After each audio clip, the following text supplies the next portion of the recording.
In my previous life, on our wedding night, my wife announced that she wanted to sleep in separate rooms. Also, she could remain pure for her first love. After that, she resolutely flew abroad, determined to rekindle her old romance with him. Consumed by rage, I drove straight to the airport to chase after her, only to collide head-on with a dump truck on the way. When I opened my eyes again, I had been reborn. Back on our wedding night, my wife was standing there, her face cold and distant, informing me, "George, I can't." But in the very next second, I cut her off. "Can't? If you can't, then why did I marry you?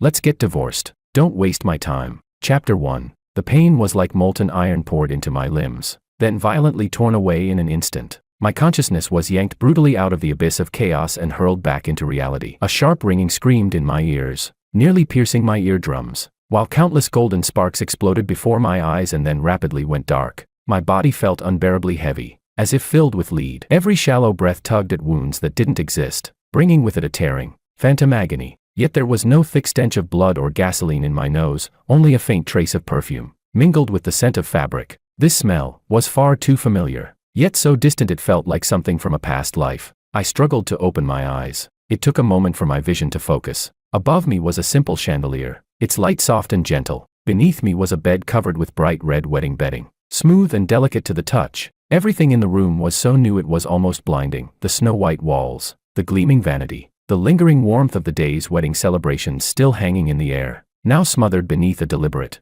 icy silence. Wedding night. The realization struck like an ice-quenched spike, stabbing straight into my heart, the pain so sharp it nearly made me convulse. This wasn't a dream. The dump truck that had crushed me against the cold asphalt, the frantic drive toward the airport, that phone call from my secretary, "Madam went to pick up that student of hers who's in country M." All the fragments of my past life, carrying towering hatred and bone-deep exhaustion, surged back all at once, threatening to drown me. "George?" A cool, calm female voice sounded beside me, tinged with a polite, formulaic detachment. I snapped my head to the side. Willow was standing a few steps away from the bed. She had changed out of the ornate red dress she wore during the wedding banquet and into a well-tailored, soft ivory silk pajama set. Her long hair fell smoothly over her shoulders, even without makeup. Her face was still strikingly beautiful, yet the eyes looking at me were like two pools of cold autumn water, so still, without the slightest ripple, clearly reflecting my pale face and the storm churning violently beneath my gaze. Those eyes, they were exactly the same as in my past life. During our 3 years of marriage, she had always looked at me this way, polite, proper, but separated by an unbreakable layer of ice, until the moment I thought the ice had finally melted, when I carefully prepared a table of dishes she loved, only to be met with her resolute figure rushing toward the airport in the dead of night. That phone call, that name, like a venomous snake, it instantly coiled around my throat. The hand at my side clenched tightly, my fingernails digging deep into my palm. I used the sharp, real pain to suppress the violence that was on the verge of erupting. Willow seemed not to notice the turmoil raging within me, or perhaps she was simply used to ignoring it. She turned slightly, avoiding my piercing stare, her voice steady, as if she were reading from an experimental report. "George, about our life going forward. I think we need to come to some agreements." Here it came. My heart sank into an icy abyss as that unforgettable scene from my previous life replayed with brutal clarity. I watched her perfectly shaped lips move, forming the cold verdict that had nailed me to the pillar of marital humiliation. She said, "For example, we can't share a bed. For now." Willow paused, as though carefully choosing more precise wording. Her gaze drifted past me into empty space. "For now, I can't accept it." "Hey." A soft, icy scoff slipped from my throat, laced with a mocking just as expected sarcasm. Interrupted. Willow instinctively looked up at me. For the first time, a ripple appeared in those deep, still eyes, a flash of surprise, as though she hadn't expected this reaction from me. "Now." I abruptly threw back the festive red quilt and swung myself out of bed in one clean motion. Tall and straight, I stood beside the bed, looking down at Willow, who was seated at its edge. An overwhelming sense of pressure instantly filled the newlywed room, as if even the air had frozen solid. Startled by my sudden movement and the icy aura radiating from me, Willow instinctively shrank back. A trace of panic and confusion flickered across her face. She parted her lips, as if trying to explain something. "George." I cut her off. "No need to explain." My voice was low and clear. Every word was like ice-hardened shards of glass, smashing into the silent air, and into Willow's heart. The corner of my mouth curved into a smile devoid of any warmth. My gaze was sharp as a blade, piercing straight into her eyes with a cruel, all-seeing clarity as I said, "Professor Liu." I deliberately emphasized the distant, formal title. I continued. In that case, perfect. I paused for 1 second, just long enough to clearly see the panic in Willow Lou's eyes explode outward, even tinged with a flash of disbelief and terror. I savored that subtle change, then spoke slowly, each word landing with decisive force. We're getting divorced. You can go to Country M to find your student. Now, immediately. This instant. The final words were almost a roar, carrying every ounce of humiliation and fury from my past life, of betrayal and being trampled underfoot. That name, that place, the last straw that crushed me in my previous life, now transformed into the sharpest weapon, hurled straight back at her. She shook her head violently. No, that's not it. Willow sprang to her feet too abruptly, knocking over a delicate metal jewelry stand beside her. It clattered loudly to the floor, the sharp noise piercing the room. She didn't even notice. Her face drained white in an instant, as if the sudden accusation had terrified her out of her wits, or as if she had been seized by some overwhelming panic. Those eyes that were always so cool and composed were now trembling violently, rapidly flooding with deep red. Moisture gathered, as though they would overflow at any second. She reached out urgently, as if trying to grab my arm, her voice filled with unprecedented panic and a choking sob. George, listen to me, just now. What was it? I asked. I stepped back sharply, avoiding her outstretched hand. The movement was final, leaving no room for retreat. My eyes were icy to the bone, the mockery at my lips deepening. Was it a joke, I said, or is Professor Lou finally feeling generous enough to throw me a little marital obligation? I took a step closer, watching the light in Willow Lou's eyes shatter instantly, her body wavering as if on the verge of collapse. There wasn't a ripple in my heart, only a wasteland scorched by hatred and despair. Expressionless, I said. Too bad. I think it's filthy. The final word was light, almost casual, yet it carried crushing weight, completely obliterating whatever explanation Willow had been trying to piece together. Her hand froze in midair, fingers trembling slightly. All color drained from her face, leaving behind a deathly gray pallor. As if all her strength had been sucked out, she staggered back a step and slammed into the vanity behind her with a dull thud. I didn't look at her again. I turned and strode straight toward the walk-in closet. I pulled open the cabinet doors, didn't spare a glance at the brand new clothes inside, and precisely grabbed the few casual outfits I had brought with me. My movements were clean, efficient, without the slightest trace of reluctance. George. Willow's voice rang out behind me, broken with sobs and desperate pleading, like a drowning person futilely reaching for a piece of straw on the shore. Don't go. Please, listen to my explanation. It's not what you think. It really isn't.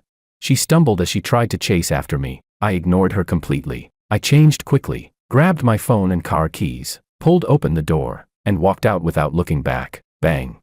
The heavy solid wood door slammed shut behind me with a thunderous crash, cutting off Willow's uncontrollable sobbing, and completely severing the last thread tying me to this absurd night. The sound-activated lights in the hallway flicked on from the noise, harsh white light spilling across the sharp lines of my profile and reflecting a bottomless, frozen abyss in my eyes. The world was finally quiet. Chapter 2. The heavy velvet curtains blocked out the faint morning light, sealing off not only the dawn but also any prying eyes from the outside world. Willow was curled up in the corner of the vast, icy wedding bed, like a dying bird. The room was deathly silent. Only her broken, intermittent sobs echoed weakly through the hollow luxury of the space, only to be quickly swallowed by the expensive soundproofing. Her eyes were swollen like overripe peaches, crisscrossed with alarming bloodshot veins. Her tears had long since dried up, leaving behind nothing but a burning, stabbing pain. Her mind felt like a tangled ball of yarn. The brutal scenes from her past life intertwined chaotically with George's icy, bone-chilling gaze from last night, and that sentence,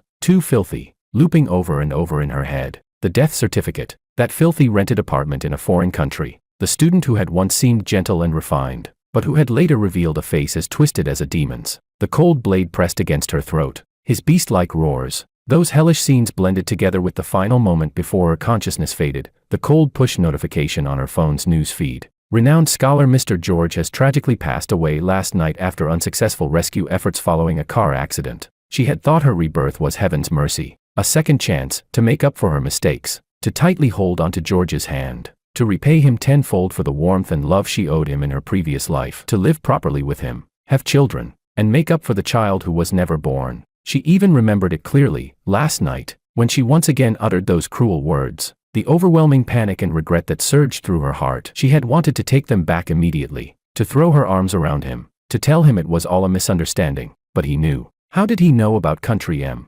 How did he know about that student? That cold, all-seeing gaze, that undisguised hatred and revulsion. There was only one explanation. He had come back too. He had returned, carrying with him the hatred of a past life, of being pushed toward death by her own hands. The realization was like a red-hot branding iron, searing straight into the most fragile part of her heart, hurting so badly she could barely breathe. Overwhelming despair crashed down on her like an icy tide, swallowing her whole. She had lost him once already. Was she really going to lose him forever, completely, again? Right at the starting point of this reborn life. Knock, knock, knock. Clear, steady knocking suddenly shattered the silence. Like cold stones dropped into a deep pool, Willow jolted violently, springing upright like a startled rabbit. Her heart pounded wildly, nearly bursting out of her chest. George? Had he come back? Had he softened? That unrealistic hope, like a piece of driftwood clutched by a drowning person, instantly seized her heart. She scrambled out of bed almost on all fours, not even bothering to put on her slippers, bare feet staggering as she rushed toward the door. She yanked open the heavy door, looking out with a trace of desperate pleading. The person standing outside was not George. It was a stranger in a black suit, wearing gold-rimmed glasses, his expression meticulous and impassive. He held a thin document envelope in his hand. "Ms. Willow."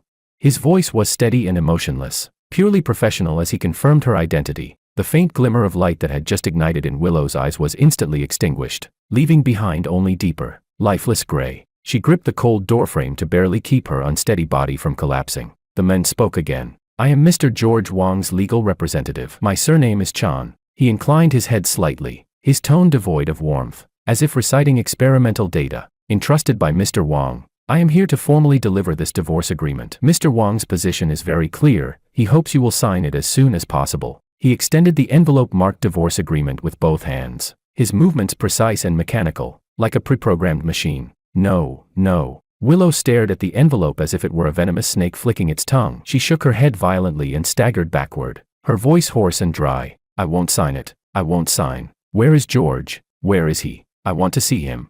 Chapter 3. She reached out, but not to take the documents. Instead, she tried to grab the lawyer's sleeve, like a helpless child clinging to the last thing in reach. Attorney Chan swiftly stepped back half a pace, neatly avoiding her touch. Behind the lenses of his glasses, his gaze was calm to the point of cruelty as he said, "Ms. Liu, Mr. Wang does not wish to see you at this time. He has authorized me to handle this matter in full. Please read the agreement carefully. Mr. Wang has already signed it and has promised that your interests will be fully protected in the division of assets." He extended the document envelope toward her once more, the gesture carrying undeniable pressure. "Mr. Wang hopes to receive your answer today. Protect my interests." Willow let out a sound that was half laugh, half sob, as if she had just heard the most absurd joke in the world. In her swollen red eyes, pain and anger flared together. "I don't need his money. I only want him." The rest of her words broke apart, choking in her throat, leaving behind only shattered breaths. "Ms. Liu, please don't make this difficult for me." Attorney Chan's tone remained even, yet it carried an invisible weight. "Mr. Wang's decision is extremely firm. If you refuse to sign, or attempt to delay, we will proceed with the next legal steps." He paused, then added pointedly, "including, but not limited to, submitting certain aspects of your personal circumstances to your university's academic committee for necessary review. After all, relationships between faculty and students are a sensitive matter in academia, especially when they involve certain boundary-crossing private sentiments." Buzz. A wave of icy chill surged up from Willow's feet, instantly spreading through her entire body, as though her blood itself had frozen. She stared at the expressionless lawyer before her, at the utterly emotionless eyes behind those lenses.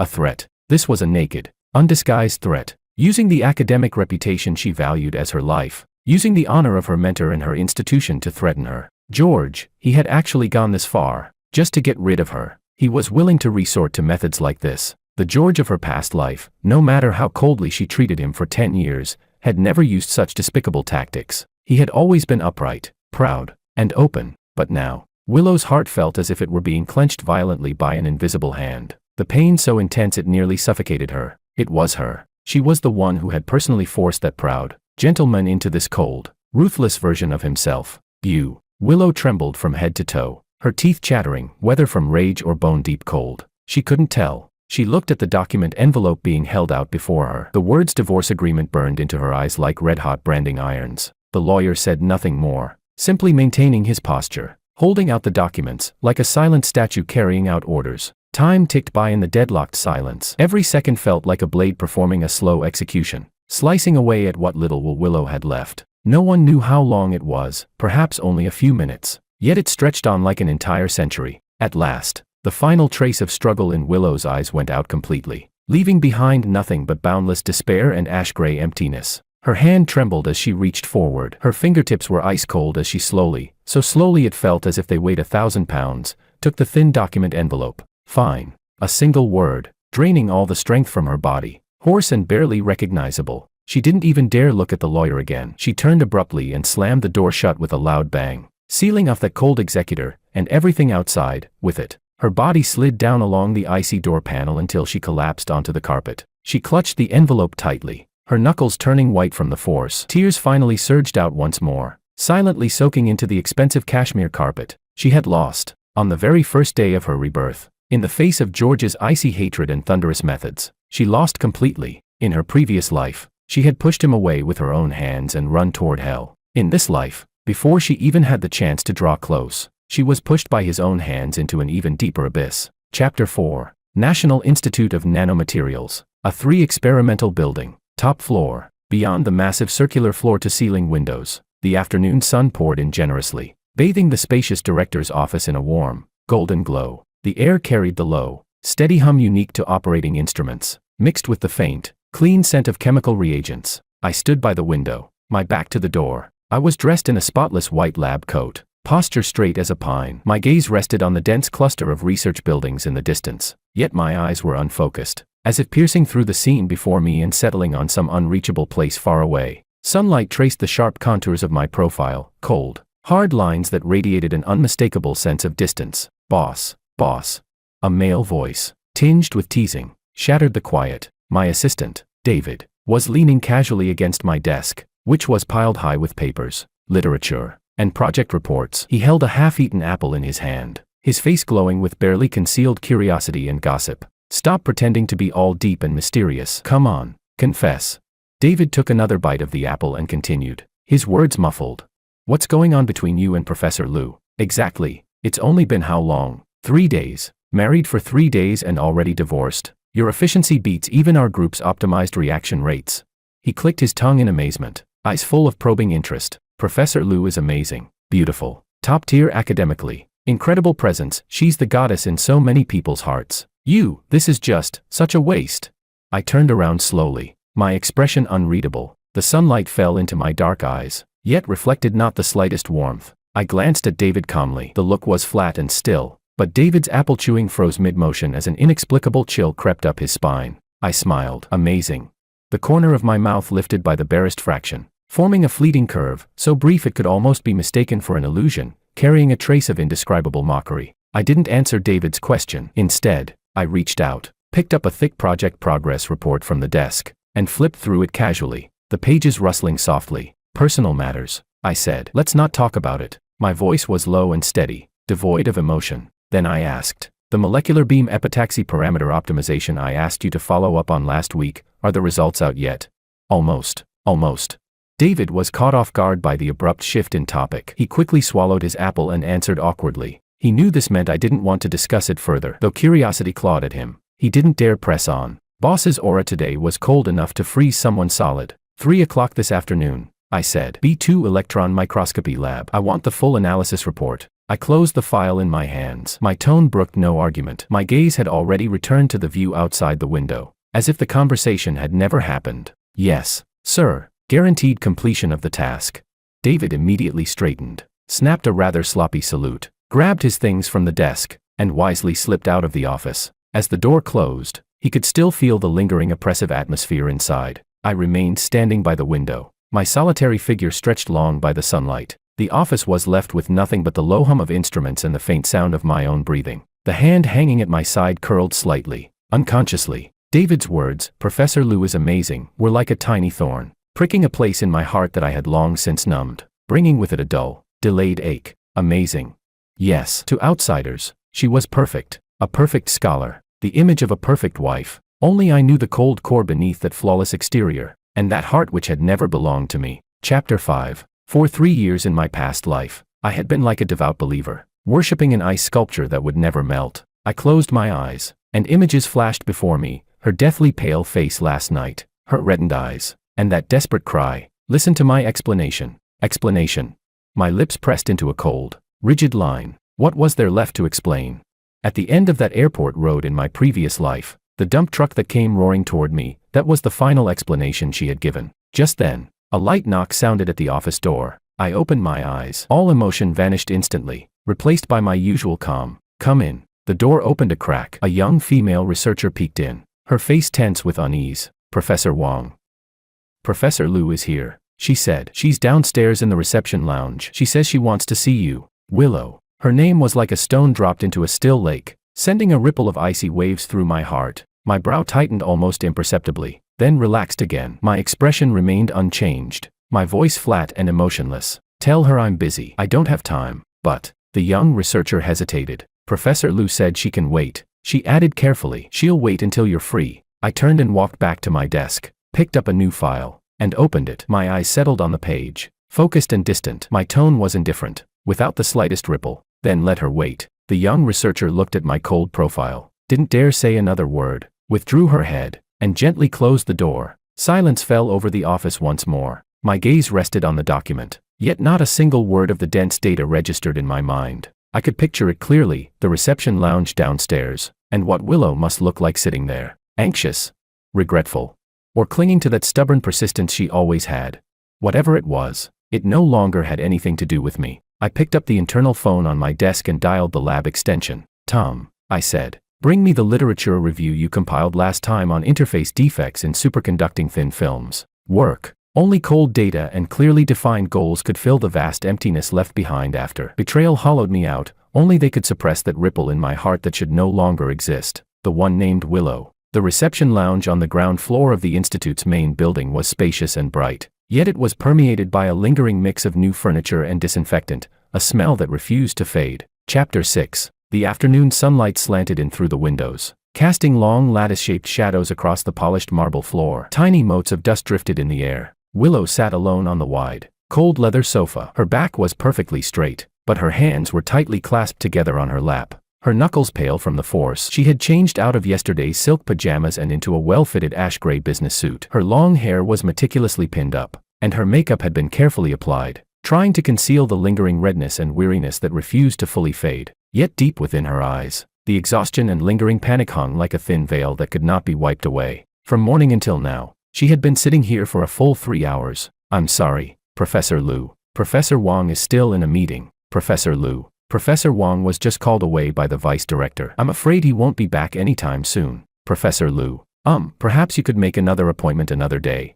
The front desk staff and passing employees had gone from polite attentiveness to visible discomfort, and finally to deliberate avoidance. Each response was like a small hammer, lightly tapping against her tightly stretched nerves. She could clearly feel the gazes cast in her direction, curious, probing, and even carrying a trace of barely concealed pity. It made her feel as though she were sitting on pins and needles. Yet she could not leave. She had to see him. She had to. Even if it was only for 1 minute. She needed to tell him she knew she was wrong. She knew who she had truly wanted to hold onto at the very end of her past life. She wasn't going to Country M to look for that scumbag. She had been deceived. She had come back because she wanted to live properly with him.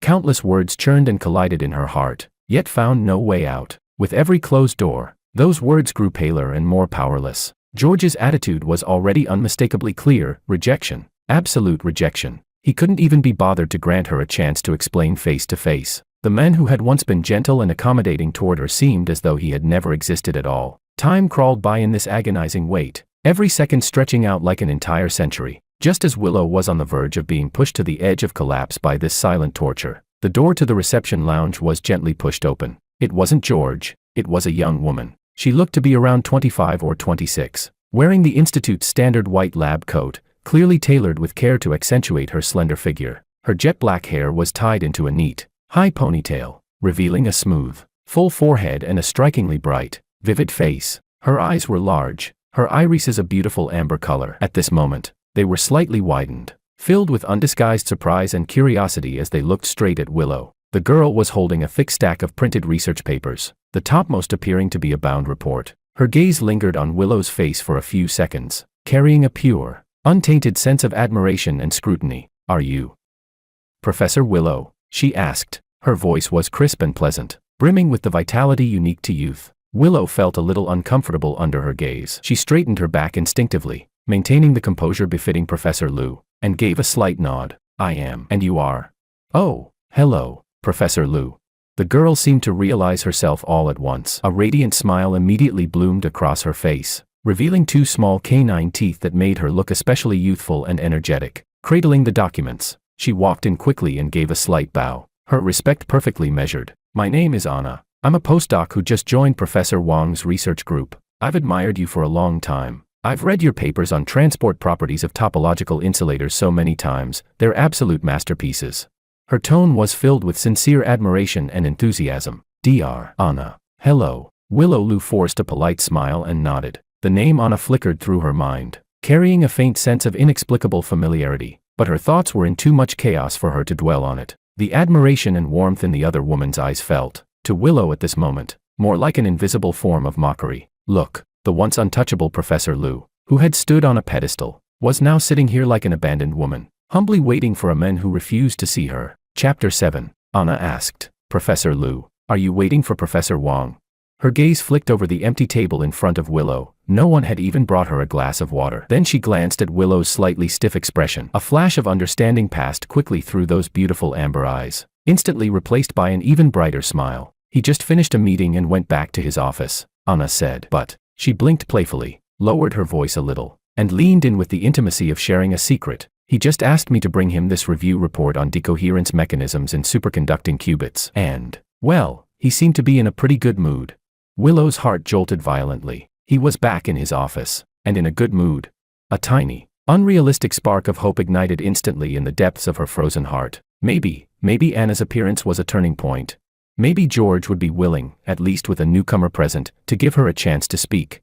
Even if it was just a few minutes. "Really?" she asked. Willow's voice tightened with nerves as she subconsciously stood up. Then could I trouble you too?" She wanted to ask if Anna could help notify him, or even take her upstairs. "Oh, Professor Lu, don't worry."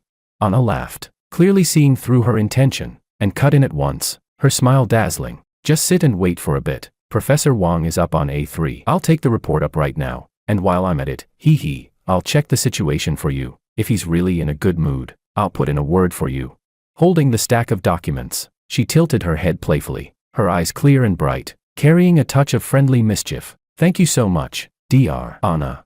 Willow felt as though she had grabbed onto a lifeline. She thanked her hurriedly, genuine gratitude shining in her eyes. This warm, lively young woman was, at this moment, nothing less than a beam of light cutting through the darkness. "No problem. Just call me Anna." Anna laughed cheerfully, turned with the documents in her arms, and her ponytail traced a lively arc through the air. "Wait for my update, Professor Lu." She left the reception lounge with light footsteps, the door closing softly behind her. Willow sat back down on the sofa, her hands clasped tightly together, her heart pounding from a mix of anticipation and nervousness. She looked in the direction Anna had disappeared, silently praying. Maybe, just maybe, this girl really could bring a turning point. Chapter 8. Time grew unbearably viscous in the waiting. Willow's gaze drifted involuntarily toward the massive floor-to-ceiling windows of the reception lounge. The sunlight was perfect. The institute's central garden was lush and green, a few figures hurrying past along the paths. Suddenly, her eyes froze. At the exit of the laboratory building diagonally across from her, a tall figure she knew down to her bones stepped outside. It was George. He was still wearing his white lab coat, his posture straight as a pine. He had turned his head slightly, as if listening to the person beside him speak. Sunlight fell across the sharp lines of his profile, outlining them with a faint golden rim, and walking right beside him was Anna, who had left only a short while ago. Anna tilted her head up slightly as she looked at George, her face lit with a brilliantly radiant smile. Her amber eyes sparkled, as if filled with shattered sunlight. She was speaking animatedly, her hands gesturing from time to time, youthful energy spilling out of her with every movement. George didn't seem to be wearing any particular expression, yet Willow caught it instantly, the way he inclined his ear to listen, and the line of his tightly pressed lips that appeared, just barely, more relaxed than usual. Their strides were perfectly in sync as they headed toward the institute's main gate. Anna's laughter seemed to drift faintly through the glass, crisp and bright. They were standing so close that the ends of Anna's hair looked as though they were about to brush against George's arm. The scene was painfully harmonious. A wave of icy chill surged up from Willow's feet, shooting straight to the crown of her head. The fragile spark of hope she had just reignited was completely extinguished by the sight before her, without even a wisp of smoke left behind. In its place, a foreign, sharp emotion erupted and spread wildly like poisonous vines. Jealousy. It stabbed into her heart like countless tiny poisoned needles, sour, aching, Painful, so intense she could barely breathe. When George was with her, he was always distant, polite, separated by an invisible barrier. When had he ever looked this relaxed, this calm? Toward Anna, could it be that a tidal wave of terror crashed over her, cold and suffocating? She sprang to her feet, her body trembling slightly with agitation and rage. No, she couldn't just stand by and watch this happen. She had to ask. She had to make things clear. Throwing aside all composure and restraint, she stumbled out of the reception lounge and chased after the two figures disappearing in that direction. Chapter 9. On the tree-lined path outside the institute gates, shadows of leaves swayed gently. Anna and I were just ahead. George! Willow shouted with all her strength. Her voice, sharp from urgency, carried a tremor she herself didn't realize. The two of us in front stopped at the same time. I turned around slowly. There was no surprise on my face, only a deep, unfathomable calm. Like an ancient well without a ripple. Sunlight filtered through the gaps between the leaves, casting mottled shadows across my face, making my gaze seem even darker and more inscrutable. Anna turned around as well. The smile on her face faded slightly. In her beautiful amber eyes flickered a perfectly measured trace of surprise and confusion. She looked at Willow, then at me, and wisely chose not to speak. Willow hurried over to us. From running in agitation, her chest rose and fell violently. She forced herself not to look at the youthful, catching Anna beside me. Her gaze locked onto my face, her voice rough and hoarse from suppressing the emotions churning inside her. George, let's talk. Her eyes were filled with pleading, pain, and a madness scorched by jealousy. Just 5 minutes, no, 3 minutes, give me 3 minutes. I looked at her quietly, at the pain surging in her eyes and the jealousy she couldn't hide. My expression remained calm and unmoved. After a few seconds of silence, just as Willow thought I would reject her again without mercy, I spoke at last. My voice wasn't loud, but it cut cleanly through the breeze rustling the leaves. Talk about what? I paused slightly, my gaze sweeping over her clenched fists and trembling body. The corner of my mouth lifted into an extremely faint curve, carrying a cruelty born of seeing through everything, and undisguised contempt. Talk about the student you've never been able to let go of.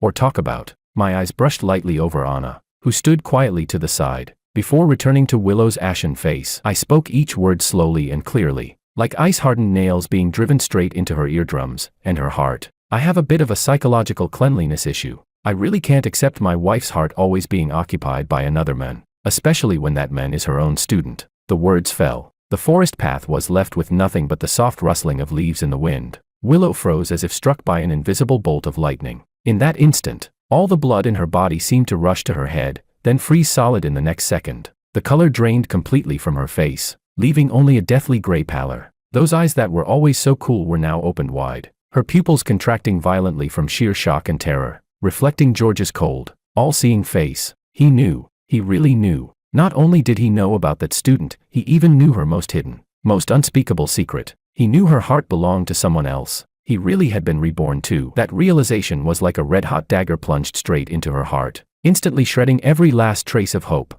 expectation, and struggle into pieces. The secret she had hidden until death in her past life, the filthy, shameful corner buried deep within her soul, which she thought George would never discover, had, all along, been completely transparent in his eyes. Chapter 10. The impact was so overwhelming that her vision went black in waves. Her body swayed uncontrollably, nearly unable to stay upright. She looked at me, her lips trembling violently, yet not a single word came out. Explain. Defend herself.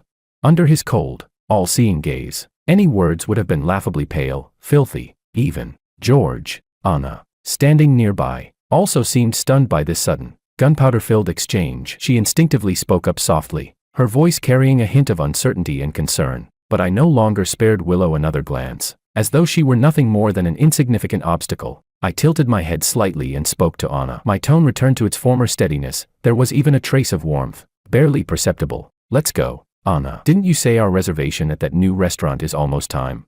Oh, right. Anna snapped back to her senses at once, nodding quickly. The surprise on her face was swiftly replaced by a kind of flattered delight. I stepped forward and walked straight past Willow, who stood frozen like a statue, stirring a faint rush of air as I passed. Anna hurried after me. As she went by Willow, her steps paused ever so slightly. Those beautiful amber eyes flicked toward Willow in a quick glance. That look was extraordinarily complex. There was sympathy, curiosity, but more than anything else, a sense of finality, as if the dust had settled, and faintly, almost imperceptibly, the pity of a victor. The gaze touched Willow only briefly, like a feather brushing past, yet it carried crushing weight. leaving Willow with a profound sense of being stripped bare, exposed under the harsh light of day. The two figures walking away side by side formed a picture of perfect harmony under the afternoon sun. Like a carefully composed painting, Willow stood alone where she was, like a plant completely withered after being ravaged by a violent storm. Sunlight filtered through the gaps in the leaves, casting mottled shadows over her body. Yet it could not dispel the bone-deep cold and despair that enveloped her. George's final words, each and every one, were like ice cones tipped with poison, piercing her mind over and over again. Psychological cleanliness. A heart occupied by another man. Her student. He knew everything. He had returned, bearing all the hatred of his past life and the ruthlessness of this one. And she, at the very starting point of rebirth, in that icy room last night, had already been pushed off a cliff by his own hands, without the slightest chance of redemption. The key slid into the lock. The soft click as it turned echoed sharply in the deathly silent entryway. She pushed the door open, and what greeted her was a suffocating emptiness and cold. George's presence had long since vanished without a trace. All that remained were expensive furnishings and decor, exuding the lifeless scent of brand new things untouched by warmth. Sunlight streamed through the massive floor-to-ceiling windows, casting stark white patches across the floor, deepening the loneliness. She staggered into the center of the living room. Above her hung a massive crystal chandelier, refracting icy light that stabbed painfully into her eyes. The last shred of strength seemed to be completely drained from her body. She could no longer hold herself up and sank weakly to her knees on the cold,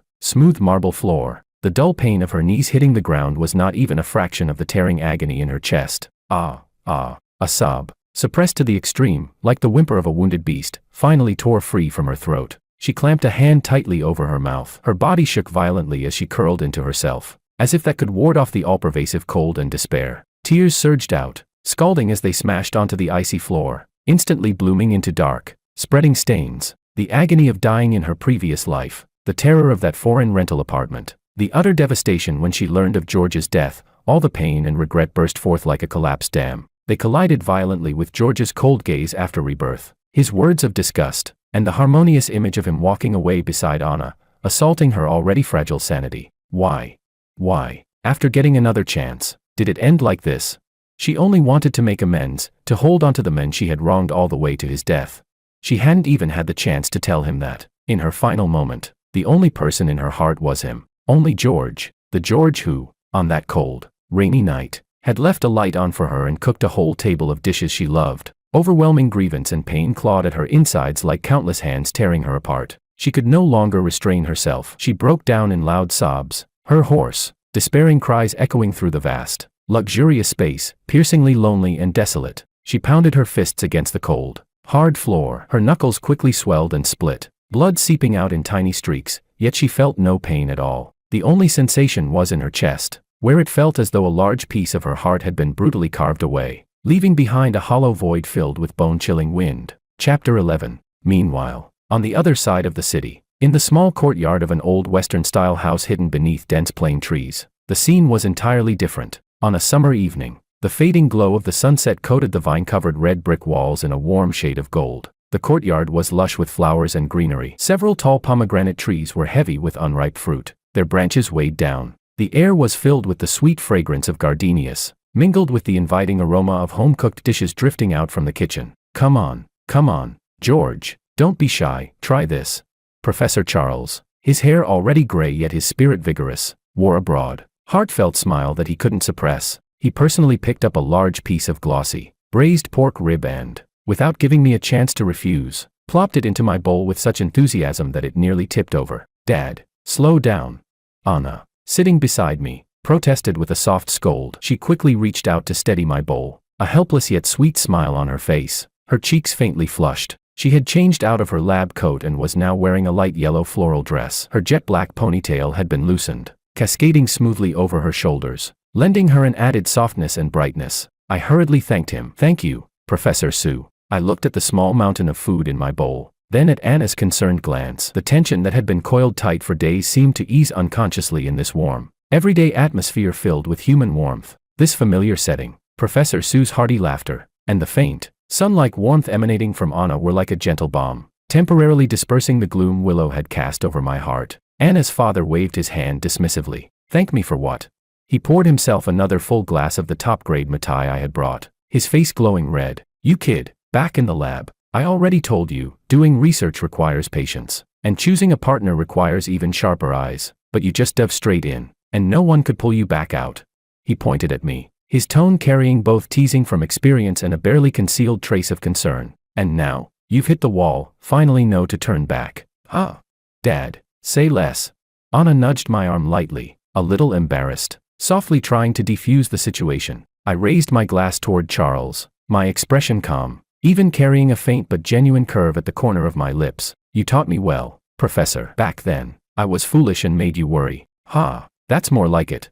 Charles downed his drink in one go, exhaled contentedly, then looked back and forth between Anna and me. The more he looked, the more satisfied he became, his smile nearly overflowing. Now though, hey, I think this is great, really great. After all the twists and turns, what's meant to be always finds its way back.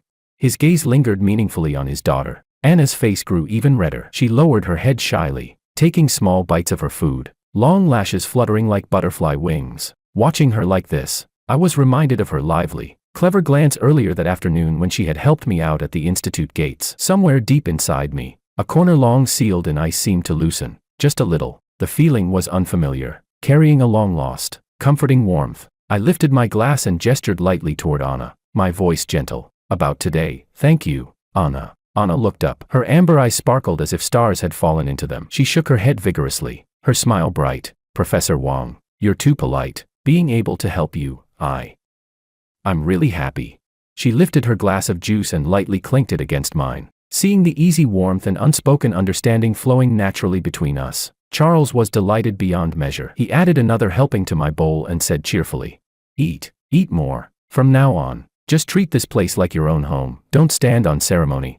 Under the warm glow of the lights, the aroma of food filled the air. The old man's laughter rang out freely, and the girl's smile was radiant. Sitting there, immersed in this long-absent warmth of everyday life, it felt as though the coldness and betrayal of my past life had become a distant, blurred nightmare. Perhaps this solid, tangible warmth was what I should truly hold on to. Chapter 12. Over the next 2 days, Willow seemed to vanish completely from my world. No phone calls, no messages. She didn't appear downstairs at the institute either. The signed divorce agreement was efficiently delivered to the Civil Affairs Bureau by Attorney Chan the very next day. Once the cooling-off period ended, that red certificate would formally and irrevocably declare the end of our relationship. My life returned to a high-intensity, tightly regulated research rhythm. At the top floor of the A3 experimental building of the National Institute of Nanomaterials, that office with its sweeping view became my fortress. I buried myself deep in mountains of papers, data, and project reports, filling every second with parameters precise to several decimal places and experimental procedures that demanded absolute concentration. Only this way could I completely suppress those turbulent emotions that belonged to the past. However, the calm lasted only 2 days. On the morning of the third day, I was standing in front of a massive electron microscope, observing atomic-scale images of an ultra-thin material interface. On the screen, colored points representing different atoms formed intricate, orderly patterns, like a miniature star map of the universe. I was fully focused, trying to identify the critical defect that might affect device performance. Professor Wang. My assistant David's voice came from the doorway, carrying a trace of barely concealed tension. My eyes didn't leave the screen. I merely hummed in acknowledgement. He continued, Professor Liu. David hesitated, carefully watching my expression. She's here again, downstairs. She says she wants to see you. My hand on the control joystick paused slightly. Tell her I'm conducting an experiment. I don't have time, I said. My voice was perfectly flat, as though I were stating a fact that had nothing to do with me. I adjusted the focus again, trying to confirm the offset point, but David lowered his voice further, sounding troubled. Professor Liu. This time she didn't wait in the reception lounge. She's standing in the lobby of our A3 building. She's been standing there for almost an hour now. People are coming and going. Lots of them have seen her. My brow furrowed more deeply. I shut down the microscope's imaging system, straightened up, and turned to look at David. The lab's cold white lighting fell across my face, carving out sharp, unyielding lines. Then let her stand, I said. My tone remained calm, yet carried an undeniable chill. How long she chooses to wait is her own business. Don't disrupt the experimental schedule. David was intimidated by the coldness in my gaze. He didn't dare say anything more, quickly replied yes, and retreated from the lab at once. I turned my attention back to the now dark screen. Yet Willow's figure surfaced uncontrollably in my mind, standing in a crowded lobby. Like what? Like a discarded woman waiting for charity. An inexplicable irritation quietly took root. What exactly was she trying to do? Was she trying to win sympathy with this kind of humiliating display? Or did she think this would shake my resolve? Ridiculous. I forced myself to refocus and restarted the microscope, but the precisely arranged atomic light points on the screen now seemed to carry Willow's eyes instead, eyes shimmering with moisture, filled with pain and pleading. I took a deep breath, suppressing the agitation surging in my chest. Chapter 13. At 2 in the afternoon. I needed to go to the Precision Instrument Center in Building B1 to coordinate the calibration schedule for an imported piece of equipment. I picked up the folder on my desk and walked out of my office. The elevator descended. The doors opened onto the first-floor lobby. A surge of noise rushed into my ears. It was the peak time right after lunch break, when researchers were returning to their respective posts in small groups. The lobby was crowded with people moving briskly in every direction. And right at the center of this busy scene, not far from the revolving door entrance, stood a figure in a plain off-white dress. Willow. She stood perfectly straight, her back stiff with tension, her head slightly lowered. Her hands were folded together in front of her. Her jet-black hair fell loose, covering most of her face. Around her, people streamed past without pause. The looks cast in her direction carried curiosity, scrutiny, confusion, some even tinged with the faint amusement of onlookers watching a spectacle. She was like a jagged reef in a surging river, enduring the invisible force of the current, yet stubbornly refusing to move even an inch. Sunlight poured down through the vast glass dome above, casting bright patches of light onto her body. Yet it did nothing to dispel the aura of isolation, sorrow, and lingering desolation that clung to her. She seemed wrapped in a thick, invisible layer of grief, completely out of place amid the surrounding bustle and vitality. My steps halted at the elevator entrance. From a distance, I looked at her coldly, as if sensing my gaze. Willow suddenly lifted her head. Our eyes met. Her face was pale to the point of translucence. Her eyes were filled with exhaustion and despair so thick it was almost tangible, shot through with frightening red veins. And yet, the instant she saw me, that lifeless gaze suddenly ignited with a faint but stubborn spark, like a drowning person finally catching sight of the shore. She instinctively took a step forward. Her lips trembled,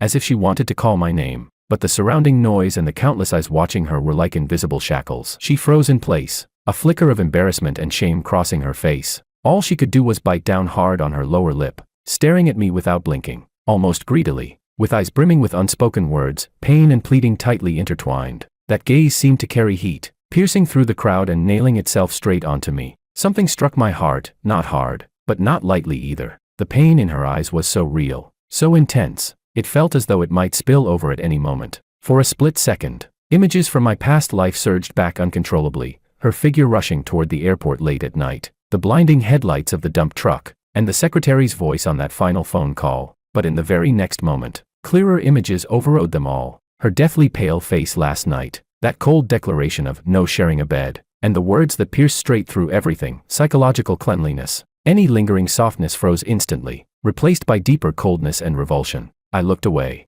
I didn't look at her again. My face showed no expression at all, as if the person standing there were nothing more than an irrelevant stranger. I stepped forward and walked straight toward the revolving door, my stride steady, without the slightest hesitation. George.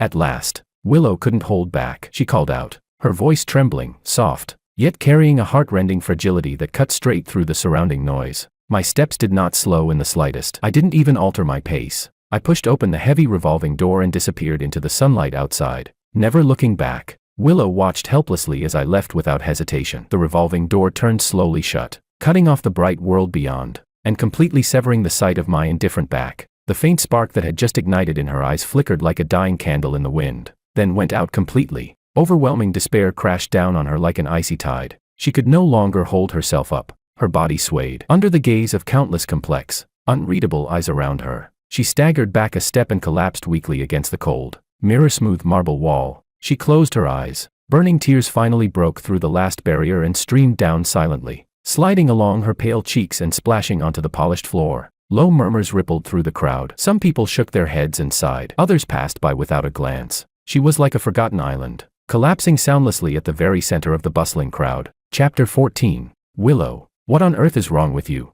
The moment Willow used the last of her strength to push the front door open, her mother's sharp, tear-choked accusation came crashing down on her. The living room was brightly lit, yet the heavy, suffocating atmosphere hanging in the air remained untouched by the light. Justin Liu sat grim-faced on the main sofa, a cigarette pinched between his fingers. Smoke curled upward, blurring the deep furrow between his brows. Willow's mother stood beside the sofa. Her well-maintained face was now filled with anxiety, anger, and sheer disbelief. Willow felt a splitting headache. Every bone in her body seemed to have come loose. The agonizing hour she had spent standing in the institute lobby, George's final, resolute silhouette, and the surrounding gazes, curious, sympathetic, voyeuristic, all the exhaustion and humiliation surged to their breaking point at this moment. She had no strength left to speak, no strength even to look at her parents' faces. She silently bent down to change her shoes, her movements slow and mechanical, like a marionette with its strings pulled taut. "Stop right there." Her mother rushed over in a few quick steps and grabbed Willow's arm. The grip was shockingly strong, her nails almost digging into flesh. "Say something." "What, are you mute now? A perfectly good marriage. How many days was it?" 3 days. 3 days and you got divorced. Where are we supposed to put our faces? What will the Wang family think of us? Do you have any idea how ugly the rumors outside have become? The more she spoke, the more agitated she grew, her voice rising and trembling with tears. What's wrong with George? His family background, his character, his abilities, everything is top tier. What more do you want? Huh? The pain in her arm made Willow frown slightly. She lifted her head and looked at her mother's face, twisted with anger, and at her father's silent yet oppressive gaze. A massive sense of absurdity and helplessness washed over her. What they cared about was face, public opinion, their relationship with the Wang family. Who had ever truly cared about the pain in her heart? Mom. She opened her mouth. Her voice was hoarse and painfully dry. I'm not compatible with him. Not compatible. The word seemed to ignite her mother completely. Her voice turned shrill and piercing. Why didn't you say that before the wedding? Why didn't you say it before you got the marriage certificate? Now that we've become the laughingstock of the whole city, you tell me you're not compatible. She shook Willow's arm hard, as if trying to shake her awake. Are you still thinking about that student with the last name Ito, that Makoto? The moment the name Makoto was spoken, Willow's body stiffened violently. It was as if a jolt of icy electricity had struck her in an instant. That name from her past life, the men who had clung to her like a malignant parasite, who had deceived her and dragged her into hell. Mom, what nonsense are you talking about? Willow's voice shot up sharply, filled with shock, fury, and terror. As if her most sensitive nerve had been touched, she flung her mother's hand away and staggered back a step, her face white as paper. She bit her lip hard. What does this have to do with him? Her mother frowned. Nonsense.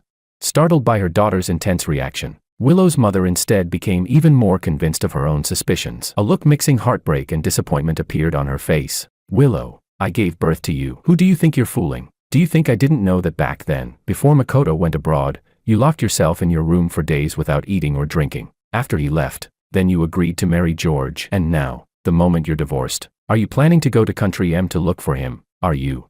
Justin also stubbed out his cigarette heavily and spoke in a low voice, carrying the authority of the head of the household. Willow Lu, you're being far too childish. What kind of person is Makoto? Just an ordinary student. What can he give you? What can he bring to the Lu family? This marriage with the Wang family is something countless people beg for and still can't get. And you, just like that, you say divorce and it's done. Do you have any regard left for this family? For your mother and me? It's not like that. I didn't. Willow shook her head frantically, feeling utterly unable to defend herself. The overwhelming grievance and the fear accumulated from her past life made her whole body tremble. I have nothing to do with him anymore. I've long since cut ties with him, she said. What would I go to Country M to find him for? I hate him. I hate him so much I wish he. The vicious curse that followed was swallowed back forcefully, leaving only her ragged, hurried breathing. Hate him. Willow's mother clearly didn't believe her. She let out a cold laugh. If you hated him, would you have acted like that back then? If you hated him, would you be throwing away such a good husband like George because of him now? I think you've completely lost your mind. She pointed straight at Willow, her tone firm and unyielding. I'm telling you this, Willow. This divorce cannot just end like this. You must go and apologize to George. Go and beg him to come back, no matter what method you use. Otherwise, don't you dare call me your mother. Willow looked at her parents, their fierce expressions, the unquestionable commands in their eyes, the coercion wrapped in the name of family. A bone-chilling cold spread from her heart to her limbs. She felt as if she had been stripped naked and thrown into an icy wasteland, enduring the sharpest blades wielded by the people closest to her. For the sake of family dignity, she had married a man she didn't love and endured 10 years of a marriage without intimacy or affection. In her previous life, for the sake of that illusory old affection, she had been deceived into going abroad, only to cause George's death and end up dying miserably on the streets herself. Reborn into this life, all she wanted was to hold on to the men she truly owed, the men she truly wanted to make amends to, yet she couldn't even get close. The sheer irony and desolation tightened around her throat like an icy hand, leaving her unable to make a sound. She looked at her parents. The light in her eyes drained away bit by bit. until nothing remained but a stagnant, lifeless despair. Fine. She heard her own voice, drifting out like a ghost's whisper. I'll go beg him. She tugged at the corner of her mouth, trying to force out a smile, but it looked worse than crying. The last shred of strength seemed to be completely drained from her body. She didn't look at her parents again. Like a wandering soul, she dragged her heavy steps toward the stairs, one step at a time, heading upstairs to that cold room that belonged to her alone. Behind her, her mother's tearful reminders still echoed. Remember to dress properly. Be sincere. You absolutely must. Willow closed the bedroom door, cutting off all sound. She leaned her back against the cold door panel and slowly slid down to the floor. Darkness swallowed her whole. Tears poured out silently. This time, not for George, and not for that failed marriage, but for her own absurd, desperate rebirth, and for this inescapable, bone-chilling loneliness. Chapter 15. A few days later, in my office. Boss. Major breakthrough. David burst in like a gust of wind, waving a freshly printed report in his hand, his face unable to hide his excitement. We've figured out the cause of that interface defect from last time, he said rapidly. Just like we suspected, it's the coupled effect of inhibited oxygen vacancy migration and the lattice stress field. The match with Dr. Su's model prediction is as high as 98%. My God, this is practically a divine prediction. I took the report from him and quickly scanned the key data and analysis charts. A trace of approval flickered in my eyes. Anna's talent and intuition in materials physics modeling were indeed astonishing. This report undoubtedly provided the crucial breakthrough our team had been struggling to find for weeks. Very good. I set the report down and looked at David. Notify the core members of the project team. Small conference room in 30 minutes. We'll discuss the next steps for validation and device optimization. Have Anna attend as well. She's the primary architect of the model. Yes, sir. David responded energetically. Just as he turned to leave, he seemed to remember something. His expression grew a little strange, hesitation flickering across his face. Ah, boss. Something else? I asked, lifting my gaze. He scratched his head and said cautiously, I was just passing through the lobby downstairs, and I think I saw Professor Liu again. David glanced at my face, carefully gauging my reaction. But this time she wasn't standing. She was sitting on one of the lounge chairs in the corner, head lowered. She looked kind of pitiful. He paused, then couldn't help muttering softly. This is already, what, the 4th or 5th day, boss. What exactly is she trying to do? If this keeps up, it's really not a great look. The faint warmth on my face vanished instantly, replaced by my usual cold indifference. I picked up another document from the desk, my voice perfectly flat. How long she chooses to sit there is her freedom. The Institute's lounge chairs are for everyone. As for impact, I paused, then looked up at David, my gaze sharp. Just do your job. Don't concern yourself with the rest. David felt a chill run through him under my stare. He nodded quickly. Understood. I'll go notify them right away. With that, he fled the office as if escaping. My eyes returned to the document, yet the black printed words seemed to morph into Willow's pale, despairing face, sitting in the lobby lounge, like a homeless ghost. An inexplicable irritation quietly crept back in. Her persistent appearances, like a shadow I couldn't shake, kept reminding me of that failed, betrayal-filled marriage. Did she really think this would soften my heart? Annoyed, I snapped the file shut and rubbed my brow. Just then, my phone on the desk vibrated. Anna's name lit up the screen. I answered, my tone unconsciously gentler. Hello, Anna. Professor Wang.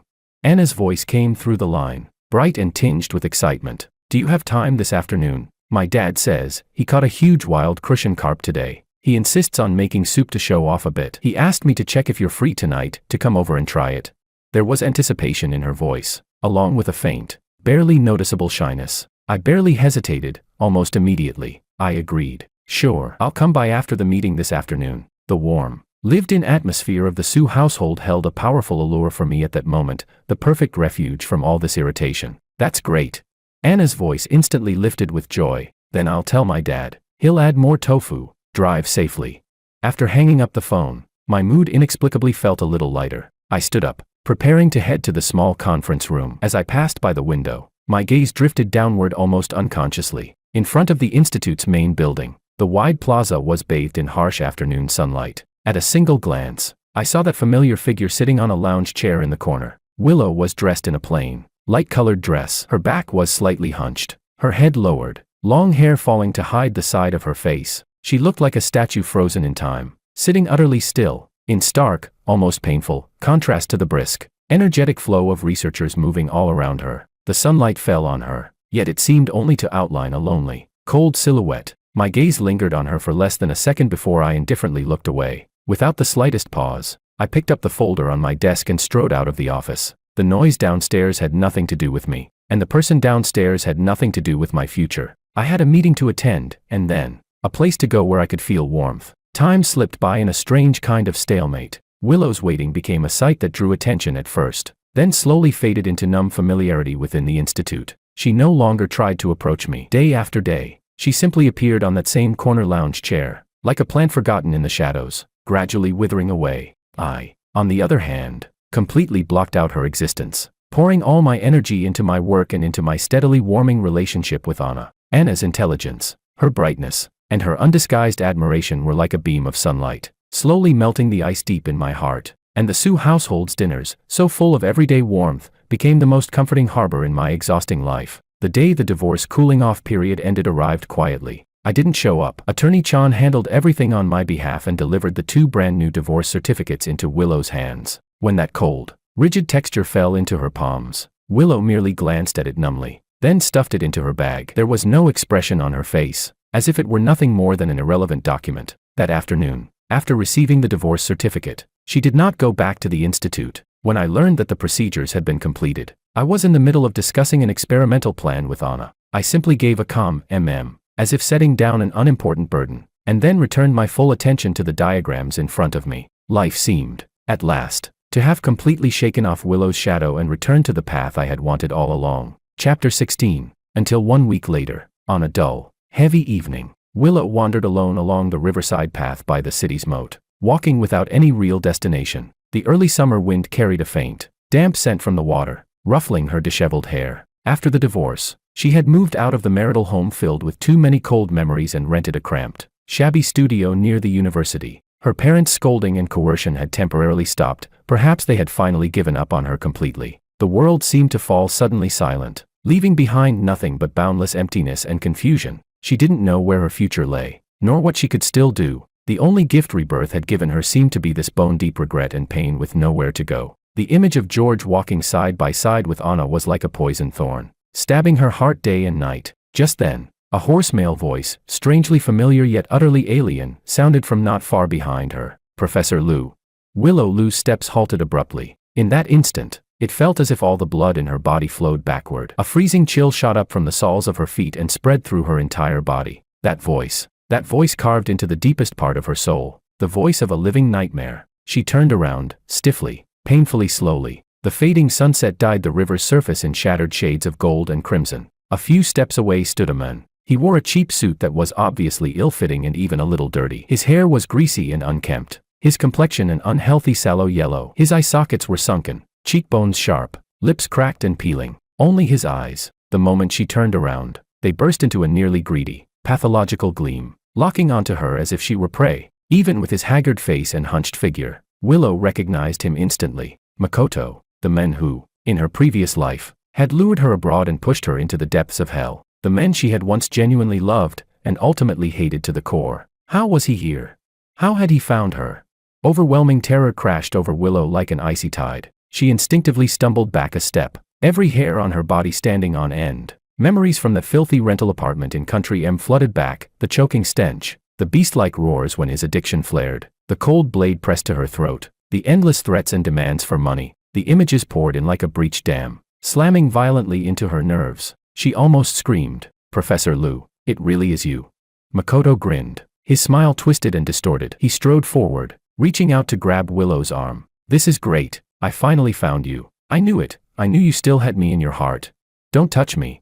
Willow reacted as if struck by a venomous snake. She flung his hand away and shrieked. Her voice, warped by extreme fear, cut sharply through the quiet riverside. She staggered backward again and again, her face white as paper, her body shaking uncontrollably. "Get away from me. Stay away from me." Makoto was momentarily stunned by her violent reaction. Then the smile drained from his face, replaced by an expression mixing hurt and something dark and sinister. "Professor Liu, what's wrong with you?" he said. "It's me, Makoto. Didn't you used to like me the most?" He took another step closer, his eyes turning obsessive and unhinged. "I'm back. I came back to find you. Let's get married, just like you promised back then. We'll go abroad, get married, and live a good life." "You're insane." Chapter 17. Looking at the gaunt, wild-eyed man in front of her, Willow felt a chill shoot straight from her heart to the top of her head. This familiar obsession and madness. It was exactly the same as in her previous life. "I don't even know you," she shouted. "Get away from me, or I'm calling the police." Her hands shook as she fumbled for the phone in her pocket. The police. Makoto seemed to hear something utterly ridiculous. He suddenly burst into hysterical laughter, his voice hoarse and grating. The laughter cut off abruptly. His expression turned viciously cold as he stared at Willow. From the inner pocket of his filthy suit jacket, he slowly pulled out an old, palm-sized black voice recorder. "Professor Liu," he said, "don't you remember this?"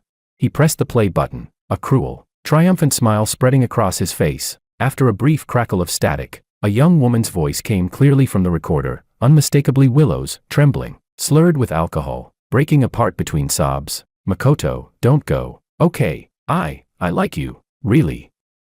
I can get divorced, we can get married, go abroad, anywhere is fine, as long as I'm with you." It was her voice. From back then, on the night Makoto had graduated from his master's program and was about to go abroad. After a group dinner, she had gotten drunk, cornered him in the lab, and in an emotional collapse said those words, the words that had planted every seed of disaster. Willow felt as if she had been struck by lightning. She froze completely, rooted to the spot. It was as if all the blood in her body had solidified. She stared in disbelief at the small black recorder in Makoto's hand, listening to her own pathetic, foolish confession echo out of it. An overwhelming wave of shame and terror clamped around her throat like two massive hands. He had recorded it. He had kept it all this time. This demon. "Did you hear that, Professor Liu?"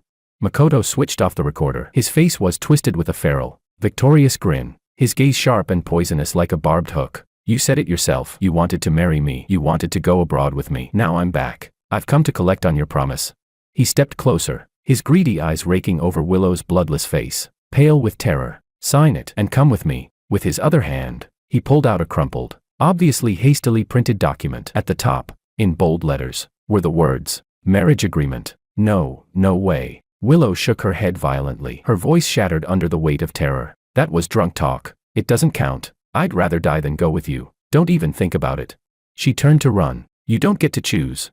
Makoto lunged forward and grabbed her arm, his grip brutally strong. His eyes turned savage in an instant. He lowered his voice, hissing like a venomous snake, thick with threat and madness. "You won't sign? Fine. Then I'll send this recording, and every little detail of how you cared for me, your student, to your university, to every one of your colleagues, to Professor Wang, and," his smile twisted into something utterly vile, "to the media. Let everyone see how the pure, spotless Professor Liu seduced her own student behind closed doors." "No, don't." It was as if all strength had been ripped from Willow's body. Her eyes flew open in pure horror. Fear seized her completely. Her academic reputation was her life. If that recording were exposed, she couldn't even imagine the devastation. And George, he already hated her so deeply. If he heard this too, Willow's vision swam. Darkness crept in at the edges. She almost fainted. "Sign it," Makoto ordered. He shoved the crumpled marriage agreement and a cheap ballpoint pen into Willow's trembling hand. His eyes burned with obsession and madness. "Sign it and come with me. Help me get through this. I promise I'll listen to you from now on. We'll live properly together." His tone softened, coaxing and false, but the greed and desperation in his eyes were impossible to hide. Willow's hand shook so violently she could barely hold the pen. She looked at the men in front of her, like a living demon. She looked at the document in her hand, like a contract selling her soul. And then she thought of the Research Institute lobby, George's cold, retreating back, and the harmonious sight of him walking beside Anna. Overwhelming despair crashed over her like an icy tide, swallowing her whole. Chapter 18. The river wind wailed softly as it swept past, carrying the faint warmth of early summer, yet it could not dispel the bone-deep chill clinging to Willow. She clutched the cheap ballpoint pen, her fingertips icy, trembling like leaves in the wind. Before her was Makoto's sallow, twisted face, filled with greed and madness. In her ears hissed his venomous threats. Behind her lay the cold, silent river, as if quietly beckoning. Sign. Bind herself once again to this train bound for hell, repeating the tragedy of her past life. Not sign. Lose everything, her reputation in ruins. Nailed forever to the pillar of shame, losing even the last shred of the right to exist humbly in George's presence. Either path led straight into an abyss. Rebirth had not brought her any chance at life. Instead, it had forced her to taste this despair more clearly, more soberly. Her gaze fell on the small black recorder in Makoto's hand. That was it. The thing that had recorded her most foolish, most shameful drunken words, now a blade hanging over her head. And also the most irrefutable proof, in George's eyes, that her heart had always housed another man. Yes, George had been right. Psychological cleanliness, Her heart had indeed once belonged to someone else, even if it was long past. Even if that feeling had already turned to ashes amid betrayal and harm, the stain remained, like a blot on white paper, impossible to erase completely. That stain existed not only in George's eyes, but in Makoto's threats, and in a past she herself could no longer face. Sign it. Makoto growled impatiently and shoved her hard. Willow stumbled back, her spine slamming into the cold metal railing along the riverbank. Pain tore a muffled groan from her throat. Just then, a crisp ringtone rang out abruptly, shattering the suffocating stalemate. It was the phone in Willow's bag. Makoto's eyes sharpened instantly as he stared at her bag. Who is it? Willow was jolted awake by the sound. As if grasping at her final, illusory strand of hope, she fumbled frantically with the zipper and pulled out her phone. An unsaved local number flashed on the screen. Her hands shaking, almost by instinct, she pressed the answer button and raised the phone to her ear. Her voice was hoarse and broken. Hello. On the other end came a young woman's voice, bright, lively, even tinged with excitement, clear as birdsong in the forest, utterly out of place amid the bleak despair by the river. Hello. Is this Professor Willow Liu? Hi, I'm Anna, George's fiancée.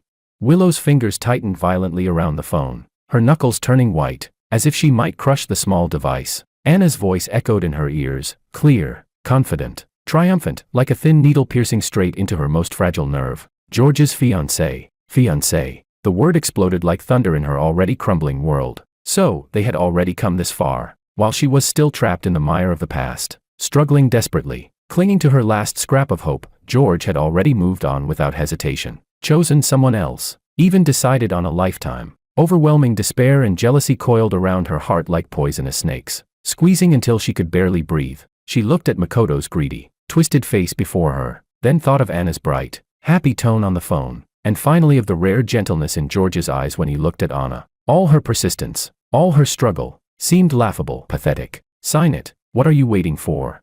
Makoto urged impatiently, the threat in his voice growing heavier. He had already begun glancing around nervously, as if afraid someone might notice. Willow stared at the crumpled marriage agreement in her hand. The crooked, cheap-looking print mirrored the hell she was about to step into, one called marriage. The miserable death of her past life and the despair of this one flashed before her eyes like a spinning lantern. She had lost, completely, lost to her own past, lost to Makoto's vile cruelty, and lost to George's resolute turning away. Tears slid down silently, dripping onto the paper, smudging the ink, her hand trembling. She used the last of her strength to sign her name in the space marked Party B. Willow. That single word seemed to drain every last trace of life from her. When Makoto saw the signature, a look of wild ecstasy burst across his face. He snatched the agreement, carefully folded it, and tucked it into his jacket as if it were a priceless treasure. I knew it. Willow. I knew you still loved me.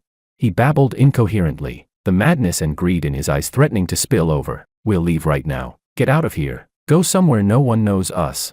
Willow was like a puppet whose soul had been torn away. She let Makoto grab her arm, stumbling along as he dragged her toward a dim alley in the distance. The wind along the moat continued to blow, carrying the faint coolness of the water, but it could no longer disperse the thick, suffocating aura of despair that clung to her. Her gaze drifted instinctively toward the glittering lights of the city center, where perhaps a loving couple was sweetly planning their future. As for her future, only endless darkness, and the abyss that awaited. Chapter 19. Anna and I scheduled our wedding for a sun-drenched weekend. There was no extravagance, no ostentatious display, only warmth and sincerity in every detail. The ceremony was held in the small courtyard of Professor Charles's old Western-style house, its brick walls covered in climbing vines. The pomegranate trees in the yard were heavy with fruit like red lanterns, and the sweet fragrance of gardenias drifted through the air. I wore a crisp white suit, my posture straight, a gentle, deeply content smile on my face, one I had never worn before. Anna was dressed in a pure white wedding gown, her veil falling softly, revealing a radiant, beautiful face. Her amber eyes were filled with happiness as she clung tightly to my arm, as if she were holding the entire world. Professor Charles watched us with a grin he couldn't suppress, discreetly wiping at the corners of his eyes from time to time. Colleagues from the institute, along with friends and family from both my side and the Sue family, gathered together, offering heartfelt blessings. David, serving as bestman, bustled about tirelessly. Seeing the genuine smile on my face, he felt truly happy for me. And then, at the edge of the crowd, in an inconspicuous corner, stood a thin, solitary figure. It was Willow. She wore a set of old clothes, faded from countless washes. Her hair was loosely tied back, her face marked by unmistakable exhaustion, deep dark circles under her eyes. She didn't know how she had mustered the courage to come. Perhaps she wanted a final farewell. Perhaps she simply wanted one last look at the men she had once possessed, only to push away with her own hands, to see what his happiness looked like now. Her gaze was fixed tightly on Anna and me. She watched as I carefully lifted Anna's veil, as I leaned down to whisper softly in her ear, as we exchanged rings, our eyes meeting with quiet understanding. Each scene was like a blunt blade, sawing again and again at her heart. She remembered our own wedding day, the same red decorations, the same circle of relatives and friends, and in my eyes back then, there had once been expectation, perhaps even a trace of tenderness she had chosen to ignore. If only that night she hadn't said those cold words about not sharing a bed. If only she had been willing to let go of the past, to try to accept me, to love me. Would she be the one standing beside me today? Would she have had the chance to hold such simple, genuine happiness? But there were no if-onlys. Her life had long since diverged onto a completely different path, shaped by one wrong choice after another. Makoto's debts were a bottomless pit, dragging her ever deeper into the abyss. Debt collectors haunted her like shadows, harassing her day and night. She lived like a stray dog, constantly hiding, never knowing peace. And Makoto, the source of it all, had long since revealed his selfish, despicable nature. Not only did he feel no guilt, he intensified his exploitation of her, dumping all the pressure onto her shoulders. Whatever faint affection she had once imagined, if it had ever existed at all, had been utterly crushed by reality, leaving behind nothing but boundless regret and revulsion. "George, I love you." On the stage, Anna's voice rang out, shy, yet unwavering. I lowered my head and looked at her deeply, my eyes so gentle they might melt, and replied in a clear, solemn voice, "Anna, I love you." Simple words, yet carrying immense weight. Warm applause and blessings erupted around us. I leaned down and softly kissed Anna's lips. The sunlight was perfect, the breeze was gentle, everything was as beautiful as a fairy tale. Willow stood in the shadows of the crowd, watching us. Her lips trembled, as if she wanted to say something. "I'm sorry. I regret it. I once had a chance too." In the end, she swallowed every word back down, leaving only a sharp, searing pain in her throat. Anything she could say now would be meaningless. She lowered her head slightly, avoiding the blinding glow of happiness, turned around, and quietly slipped out of the crowd, like a ghost that had never truly appeared, disappearing around the corner of the street. Her figure was thin and lonely, quickly swallowed up by the noisy tide of people. Chapter 20. Several years later, Anna and I lived in a home that was warm and full of everyday life. In the living room, our daughter, still babbling in baby talk, sat on the padded floor, playing with building blocks. Anna sat beside her gently, smiling as she occasionally steadied a tower that was about to collapse. I came back from outside, a bag of freshly bought fruit in my hand. Anna looked up and smiled softly. "You're back." I walked over and pressed a light kiss to her forehead. "Was our daughter well behaved today?" Anna laughed. "Very well behaved, just missed you a bit." Hearing my voice, our daughter babbled excitedly and stretched out her little arms, asking to be picked up. Smiling, I lifted her into my arms and kissed her soft, chubby cheek, making the little one giggle. The scene of our family together was warm and peaceful. That evening, our neighbor Auntie Lynn stopped by with some vegetables she had grown herself. While chatting casually, she mentioned something offhandedly. "Oh right, George. Anna, do you remember that woman surnamed Lou who used to live nearby? I think she was a university professor."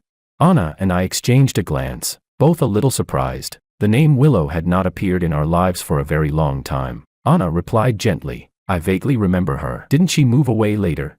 "That's right, she did." Auntie Lynn sighed, a trace of emotion in her voice. "I heard from a distant relative that she later went abroad with that man, but they ended up buried in debt. Supposedly creditors were chasing them constantly. She had to work non-stop to pay it back, exhausted to death, yet the debt just kept snowballing." Auntie Lynn shook her head, her face filled with pity. "In the end, I heard she really couldn't take it anymore and had a huge fight with that man. Somehow, the two of them actually died together. Ah, what a tragedy." The hand holding my daughter paused slightly. A flicker of complicated emotion passed through my eyes, but it quickly settled back into calm. Anna gently squeezed my hand, giving me a reassuring look. "Life is unpredictable," I said lightly, asking nothing more. After a bit more small talk, Auntie Lynn left. The house returned to its quiet warmth, filled only with our daughter's occasional babbling and the birdsong drifting in from outside the window. I looked down at the innocent smile on my daughter's face, then at Anna beside me, her expression gentle and serene. My heart felt clear and at peace. The past felt like a faded old photograph, its details long blurred. Those pains and resentments had already been completely soothed by the happiness and warmth before me.